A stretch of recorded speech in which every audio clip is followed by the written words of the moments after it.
இவ்விழாவிற்கு வந்திருக்கும் பத்திரிகை மற்றும் ஊடக நண்பர்கள் அனைவருக்கும் எனது மாலை நேர வணக்கம். நாற்கரப்போர் இந்த படம் வந்து எங்கள் ஊரை சேர்ந்த அண்ணன் வேலாயுதம் அவர்கள் தயாரிச்சிருக்காரு. பட் அவர் வந்து என்கிட்ட கதை இந்த படத்தை வந்து சொல்லும் போது எனக்கு ஆச்சரியமாக இருந்தது. இப்படி ஒரு கதையை அவர் தேர்ந்தெடுத்ததுக்காகவே அவருக்கு முதல்ல வந்து நன்றி சொல்லணும், வாழ்த்துக்கள் சொல்லணும். ஒரு புது தயாரிப்பாளர் இப்படி ஒரு கதையை தேர்ந்தெடுத்து பண்ணணும்னு நினச்சது வந்து அவருக்கு உண்மையாகவே அவருக்கு வந்து நம்ம வாழ்த்து சொல்லலாம். அந்த இயக்குனரும் அந்த கதையை வந்து மிக நேர்த்தியாக பண்ணியிருக்காரு. இங்கே வெற்றி தோல்விலாம் வந்து சகஜம். ஒரு படம் எடுக்கிறோம், உடனே அது நம்ம வெற்றி பெறணும், 100 கோடி கலெக்ஷன் ஆகும் அப்படின்றதெல்லாம் வந்து தாண்டி நம்ம வந்து நம்ம நம்ம நம்ம சிறப்பாக நம்ம வேலையை சிறப்பாக செஞ்சுருக்கோமா, அவ்வளோதான். அதுக்கப்புறம் வந்து அது ரசிகர்கள்ட்ட போகும்போது அது எப்படி அவங்க வந்து ஏற்றுக்கிறவங்க செய்யலாம், ஏற்றுக்காமல் இருக்கலாம். ஒவ்வொருத்தருக்கும் ஒரு பார்வை இருக்கும். ஸோ அதை பொறுத்து தான் வெற்றி தோல்வியும் தீர்மானிக்கப்படுது. வெற்றி பெற்ற படங்கள் வந்து பெரிய படம்னு சொல்கிறோம், தோல்வி பெற்ற படங்கள் சின்ன படங்கள் சொல்கிறோம். மற்றபடி பட்ஜெட்டை வச்சுலாம் எந்த படமும் பெரிய படம் சின்ன படம்லாம் இல்லை. சிறிய படங்களே இன்றைக்கி பெரிய கலெக்ஷன்லாம் பண்ணிக்கிட்டு இருக்கு. என்னை பொறுத்தவரை நான் வேலாயுதனுக்கு சொன்னது என்னென்னா, இங்கே வர தயாரிப்பாளர்கள் 90% என்னென்னா ஒரு படம் எடுப்பாங்க. அந்த படத்தில் அவங்களுக்கு நிறைய கசப்பான அனுபவங்கள் இருக்கும். அந்த படம் வந்து நிறைய வேதனைகள் பெற்றிருப்பாங்க, பொருளாதார இழப்பு இருப்பாங்க. ஆனால் அது ஒரு அனுபவம் கிடச்சிருக்கும். அந்த அனுபவம் வந்து அவங்களுடைய முதலீடு. அப்போ என்ன பண்ணால் நம்ம விட்ட இடத்துல தான் முடிக்க முடியும். வெளிச்சம் இருக்குன்றதுக்காக வெளியில் போய் தர முடியாது. அப்போ நம்ம தொலைச்ச இடத்துல தான் தேடணும். நம்ம இந்த சினிமாவில் தான் விட்டுருப்போம். நம்ம இந்த அனுபவத்தை அடுத்ததுக்கு, ஏன்னா அனுபவமே இல்லாமல் ஒரு தொழிலுக்கு அனுபவமே இல்லாமல் வர ஒரே தொழில் வந்து தயாரிப்பாளர் தொழில் தான். பணம் இருக்குன்னா வந்து படம் எடுக்கலாம். யாராவது ஒருத்தர் அதை கூப்பிட்டு வந்துடுவாங்க, கூப்பிட்டு வந்து படம் எடுக்க வச்சுட்டு நம்ம வந்து அந்த பணத்தை போட்டு திரும்ப ரிலீஸ் பண்ணும்போது அது ஒரு பெரிய சேலஞ்சாக இருக்கும். ஆனால் அந்த பிரச்சனைலாம் இல்லாமல் வேலாயுதனை வந்து தைரியமாக ரிலீஸ் வரைக்கும் கொண்டு வந்திருக்காருன்றது வெற்றி. உண்மையாகவே நீங்கள் உள்ளக்கி. ஏன்னா வந்து ஒரு படத்தை எடுத்து ரிலீஸுக்கு கொண்டு வரது தான் இன்றைக்கி சேலஞ்ச். படத்தை எடுக்க எல்லாம் எடுத்துடலாம். அப்போ இப்படி ஒரு தயாரிப்பாளர் கிடைக்கிறதா ரொம்ப கஷ்டம். அதை வந்து அவர் சிறப்பாக வந்து செஞ்சிருக்காரு. அவருக்கு இந்த படம் வெற்றி படமாக வேணும். தொடர்ந்து ஒரு தமிழ் சினிமாவில் தொடர்ந்து அவர் பயணிக்கிறேன். ஏன்னா கோவமே படாமல் அவர், நான் கோவப்பட்டு அவர்கிட்ட நானும் ஒரு 6-7 மாதம் பார்க்குறேன். கோவப்பட்டு பார்த்ததே கிடையாது. சிரிச்ச மணிக்கே இருப்பார். எவ்வளோ டென்ஷனாக இருந்தாலும் சிரிச்ச மணிக்கே இருப்பார். ஸோ இப்படிப்பட்ட தயாரிப்பாளர்கள்லாம் தமிழ் சினிமாவுக்கு தேவைப்படுது. இந்த படத்தில் நடித்த லிங்கேஷாக இருக்கட்டும், சுரேஷ் மேனன் சாராக இருக்கட்டும், அபர்நிதியாக இருக்கட்டும், எல்லாருமே வந்து அவங்களுடைய பாத்திரங்கள் வந்து தெளிவாக பண்ணியிருக்காங்க. நான் சின்ன பையன் உட்பட எல்லாருமே நல்லா பண்ணியிருக்காங்க. அபர்நிதி மிக சிறப்பாக பண்ணியிருந்தாங்க. ஆனால் என்ன ஒரு வருத்தம்னா, அந்த அபர்நிதி வந்து இன்னைக்கு இந்த ஃபங்க்ஷனுக்கு வரல. அது தொடர்ந்து நம்ம தமிழ் சினிமாவில் ஒரு சாபக்கேடு ஆயிடுச்சு. ப்ரமோஷனுக்கு வரமாட்டோம் அப்படின்றது. அந்த அபர்நிதியை வந்து நாங்கள் வந்து நீங்கள் இந்த மாதிரி ப்ரமோஷனுக்கு வரணும் அப்படின்னு சொல்லி அவங்களுக்கு கால் பண்ணி கூப்பிட்ட போது தயாரிப்பாளர் கூப்பிட்ருக்காங்க. கூப்பிட்டதுக்கு வந்து அவங்க நான் வரமாட்டேன், எனக்கு ப்ரமோஷனுக்கு தனியாக காசு கொடுக்கணும் அப்படின்னு கேட்டாங்க. இது புதுசாக இருக்குது, ப்ரமோஷனுக்கு தனியாக காசு கொடுக்கணுன்றது புதுசாக இருக்குன்னு சொல்லிட்டு அப்படி என்கிட்ட சொன்னாங்க. நான் உடனே அந்த பொண்ணுகிட்ட வந்து நான் அடித்து பேசுகிறேன். இந்த மாதிரி வந்து பப்ளிசிட்டிக்கு நீங்கள் கண்டிப்பாக வரணும். இங்கே வந்து சினிமா வந்து இருக்க நிலைமை ரொம்ப மோசமாக இருக்குது. ஒருத்தர் வந்து ஒரு படத்தை எடுத்து ரிலீஸுக்கு கொண்டு வரான்றதே பெரிய விஷயம். அப்போ நீங்கள் பப்ளிசிட்டிக்கு நீங்கள் வரணும்ல, நீங்கள் வராமல் இருக்கிறது நியாயம் இல்லை அப்படிங்கிற மாதிரி சொன்னோம். இல்லை நான் வர முடியாது. ரெண்டாவது அவங்க 2-3 கண்டிஷன் வச்சாங்க. அதெல்லாம் சொன்னால் பெரிய கான்ட்ரவர்சி ஆகிடும். அவங்க வச்ச கண்டிஷன்ஸ்லாம் வந்து நான் ஸ்டேஜில் யாரோட உட்காரணுன்ற வரைக்கும் அவங்க டிக்ளேர் பண்ணுறாங்க. நான் உட்கார்ற ஸ்டேஜில் இவங்க எல்லாம் தான் உட்காரணும், எனக்கு ஈக்குவலானவங்க தான் உட்காரணும் அப்படின்ற வரைக்கும் பேசுனாங்க.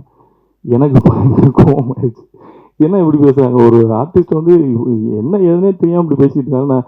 நீங்கள் ஒன்று பண்ணுங்கள், உங்களுக்கு வந்து நான் சொல்கிறது புரியலை, நீங்கள் வேணால் நடிகர் சங்கத்தில் கம்ப்ளைண்ட் பண்ணுங்கள். இந்த மாதிரி வந்து இந்த படத்தை வந்து நீங்கள் கூப்பிட்றேன், ப்ரொமோஷன் கூப்பிட்றாங்க, நான் வரமாட்டேன்னு சொல்கிறேன்.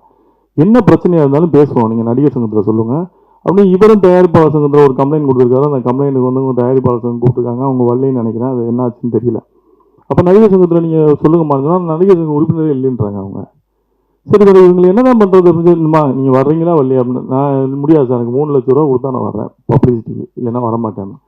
ரொம்ப நன்றி, நீங்கள் வாங்கிங்க, உங்களுக்கு 3 லட்ச ரூபா கொடுக்குறத நாங்கள் வேறு மாதிரி பப்ளிசிட்டி பண்ணிக்கிறோம், விட்டுருங்க அப்படின்னு சொல்லிட்டு விட்டாச்சு. அப்புறம் ஒரு 2 நாள் பொறுத்து கால் பண்ணாங்க. சாரி சார், நான் தெரியாமல் பேசிட்டேன், அன்றைக்கி இங்கே யாருன்னு தெரியாமல் பேசிட்டேன், சாரி நான் மன்னிச்சிருங்க, நான் வந்து அந்த ஃபங்க்ஷனுக்கு வர்றேன், நான் ப்ரமோஷன்ஸ்க்குலாம் வரேன். இதுக்கு இருக்குங்க சாரி, பரவாயில்ல, நீங்கள் சப்போர்ட் பண்ணுங்கள். அந்த இயக்குனர் வந்து புதுசாக படம் பண்ணுறாரு, உங்களோட நிறைய கலைஞர்கள் நடிச்சிருக்காங்க, நீங்கள் கொஞ்சம் ஃபெமிலியரான ஆள், வந்தீங்கன்னா உங்கள் சப்போர்ட் கொஞ்சம் யூஸாக இருக்கும், வாங்கன்னு சொன்னேன். அதுக்கப்புறம் என்ன ஆச்சுன்னு தெரில, அவங்க வரலன்னு நினைக்கிறேன். என்ன சொன்னால் உங்கள்கிட்ட தான் பேசினாங்களா, அவுட் ஆஃப் ஸ்டேஷன்ட்டாங்களா, ரைட்டு, அப்படியே இருக்குதுங்க, அவுட் ஆஃப் ஸ்டேஷன்லேயே இருக்கட்டும், உள்ளே வர வேணாம். தமிழ் சினிமாவுக்கு இப்படிப்பட்ட நடிகைகளே தேவையில்லை. அவங்க அவுட் ஆஃப் ஸ்டேஷனே இருக்கிறது தமிழ் சினிமாவுக்கு நல்லது. ஏன்னா இந்த மாதிரி ப்ரொடியூசர்களை வந்து காயப்படுத்திட்டு பணம் போட்டு படம் எடுத்தவங்க காயப்படுத்திட்டு அவங்க தமிழ் சினிமாவுக்கு வந்து என்ன பண்ண போகிறாங்க, அவங்க அவுட் ஆஃப் ஸ்டேஷனே அப்படியே இருக்கட்டும். அது இதை கூட இங்கே எதுக்கு சொல்கிறேன்னா, மற்ற தயாரிப்பாளர் தெரிஞ்சுக்கணும்னு சொல்கிறேன். ஒரு நடிகைகள் எப்படி இருக்காங்க அப்படின்றது தெரிஞ்சுக்கணும்னு சொல்கிறேன். இந்த கோமல் சர்மா அந்த படத்தில் நடிக்கிற கூப்பிட்டுருக்காங்க, அந்த வந்திருக்காங்க. நமிதா அவங்க பிஸிலையும் கூப்பிட்றாங்க, வந்திருக்காங்க. ஸோ ப்ரமோஷனுக்கு வரலைன்னா என்ன ஆக்டிவிட்டின்னு தெரியல. இது ரொம்ப வருத்தமான ஒரு விஷயமா இருக்குது. அப்புறம் எல்லாரும் என்னை பற்றி சொன்னாங்க, நான் வந்து படம் சரியான படங்கள் அப்படிலாம் கிடையாது. எனக்கு வந்து அண்ணன் வேலாயுதனை வந்து நம்ம ஊருக்காரு, சரி அவருக்கு சப்போர்ட் பண்ணணும் அப்படின்னா. ஏன்னா நல்ல படங்கள்லாம் நமக்கு வந்து சமீபத்தில் நான் மீரா கதிரவனோட படம் ஒரு படம் பார்த்தேன், மிகச்சிறந்த படம். இப்போ சொல்கிறேன், எழுதி வச்சுங்க. அந்த படம் வந்து தமிழ் சினிமாவில் வந்து பெருசாக பேசப்படும். அந்த மாதிரி ஒரு படம். எனக்கு ஒரு படம் பிடிச்சதுன்னா எனக்கு அந்த படம் வந்து ஏதாவது ஒன்று பண்ணணும்னு எனக்கு மனசுக்குள்ள ஒரு வேட்கை. ஜெயிக்கிறோம் தோக்குறோம்லாம் தாண்டி எனக்கு கதை பிடிக்கணும். ரெண்டாவது வந்து அந்த படத்தில் ஏதாவது ஒரு கருத்து இருக்குன்னா பண்ணுவேன், இல்லைன்னா வந்து அது எனக்கு பெருசாக நாட்டம் போகாது. அப்படி தான் நான் பண்ணுறது. அப்படி பார்க்கப்பட்ட படங்களில் இந்த நாற்கரை போகிறேன் எனக்கு வந்து இதில் பேசக்கூடிய அரசியல் எனக்கு ரொம்ப பிடிச்சிருந்தது. இது வரைக்கும் யாரும் சொல்லாத ஒரு விஷயம். நான் மிக மிக அவசரத்தில் சொன்ன மாதிரி அந்த கண்டென்ட் மாதிரி இதுலேயும் இந்த விஷயம் வந்து இது வரைக்கும் யாரும் தொடாத ஒரு ஏரியாவை தான் அந்த இயக்குனர் தொட்டிருப்பார். அதை நேர்த்தியாக கையிடுவார். ஸோ அதனால் இந்த படத்துக்கு வந்து நம்ம ஆதரவு கொடுக்கணும் அப்படின்னு நினச்சிட்டு இந்த படத்துக்கான வேலைகளை ஆரம்பித்தான். தயாரிப்பாளர்கள் முக்கியம் அப்படின்லாம் எல்லாரும் பேசலாம். இன்னைக்கு ஈவினிங் எனக்கு ஏற்பட்ட ஒரு கதை, நீங்களாம் இதில் பேசும்போது எனக்கு மைண்டில் ஃபுல்லாக அதான் ஓடிக்கிட்டு. இன்னைக்கு சாயந்தரம் ஏற்பட்ட ஒரு கசப்பான அனுபவம். சமீப காலம் பார்த்தீங்கன்னா, நான் பத்திரிகையாளர்களுக்கு எல்லாருக்குமே நல்ல நண்பர்கள், எல்லாருமே என்னுடைய சகோதரர்கள், எல்லாத்தையும் நான் நெருங்கி பேசக்கூடிய எல்லாருமே நேரடியாக பேசக்கூடிய நண்பர்கள் எல்லாருமே. எனக்கு இங்கே இருக்க பத்திரிகையாளர்கள் அத்தனை பேருமே நேரடி தொடர்பில் இருக்கவங்க, எல்லாருமே அண்ணன் தம்பியாக பழகக்கூடிய ஒரு சமீப காலமாக ஒரு வார இதழில் வந்து தொடர்ந்து வணங்கான பற்றி தவறான செய்தி வந்துகிட்டே இருந்தது. எனக்கும் பாலண்ணனுக்கும் பிரச்சனை, பாலண்ணனுக்கு எனக்கும் பணத்தினால பிரச்சனை என்னன்னு சொல்கிறாங்க. நான் கடந்து போயிடுறது. என்ன பஞ்சாயத்து? ஒருவேளை பஞ்சாயத்துனா நீங்களே வந்து கூட தீர்த்து வச்சுட்டு போயிருங்க. எங்கள் 2 பேருக்கு எது பஞ்சாயத்துனா சரி பரவாயில்ல, நீங்களே வந்து தீர்த்து வச்சுட்டு போயிருங்க அப்படின்னு கூட எனக்கு நுழைந்து வந்து எதுக்கு எழுதுறாங்க அப்படின்னு.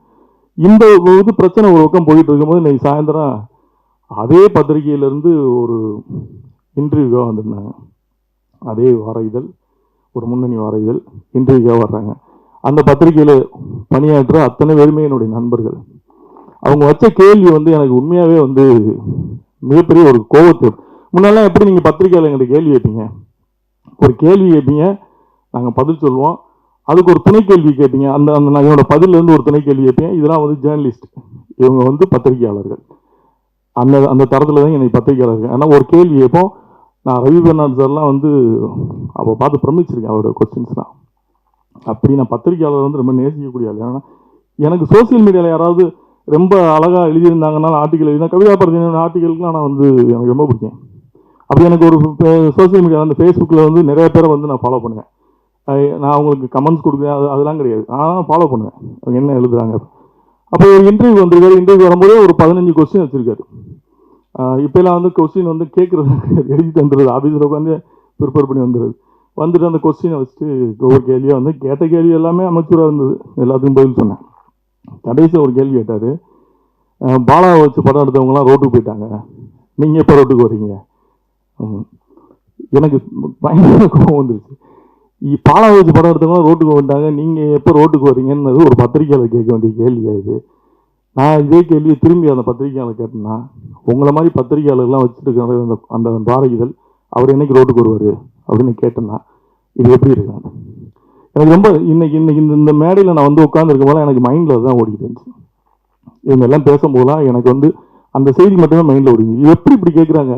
ஒரு படத்தை கோடிக்கணக்கில் போட்டு எடுக்கிறோம், ஒரு ஒரு ஒரு தகுதியான ஒரு கேள்வி இல்லாமல் அப்படி வந்து நீங்கள் எப்போ ரோட்டுக்கு வருவீங்க அப்படின்னு கேட்டால் இது என்ன கேள்வி? இது எப்படி இதை ஏற்றுக்கிறது என்னன்னு எனக்கு தெரியல.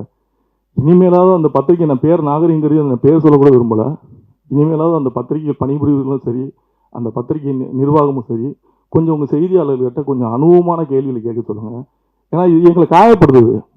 எவ்வளோ வழி இருக்குன்னு யோசிச்சு பாருங்கள். கோடிக்கணக்கில் பணம் போட்டு நிற்கிறோம் நாங்கள், எப்போ நீங்கள் ரோட்டுக்கு வருவீங்கன்னு கேட்குறது. அதே கேள்வியை நீங்கள் வேறு மாதிரி கேட்கலாம். பாலா வச்சு படம் எடுத்தவங்கலாம் ரோட்டுக்கு வந்துட்டாங்க ஏற்கனவே அப்படின்னு ஒரு டாக் இருக்குது. இதை பற்றி இந்த விமர்சனத்தை பற்றி நீங்கள் என்ன கேட்குறீங்கன்னா அது நியாயமான கேள்வி. நீங்கள் எப்போ ரோட்டுக்கு வருவீங்கன்னு கேட்குறது என்ன கேள்வின்னு எனக்கு ஒன்றும் புரியலை. இது என்னுடைய ஆதங்கம். ஆக்சுவலாக வந்து நீங்கள்லாம் என்னுடைய நண்பர்கள், பத்திரிகையாளர்கள் கூட நண்பர்கள், உங்கள் மேலே மிகப்பெரிய மரியாதை வச்சுருக்கேன். உங்களோட நண்பராக பழகுறேன். என்னுடைய ஆதங்கத்தை சேர்றேன். எனக்கு வந்து இவங்கெல்லாம் பேசும்போது எனக்கு மைண்டில் அதுதான் ஓடிட்டு இருந்துச்சு.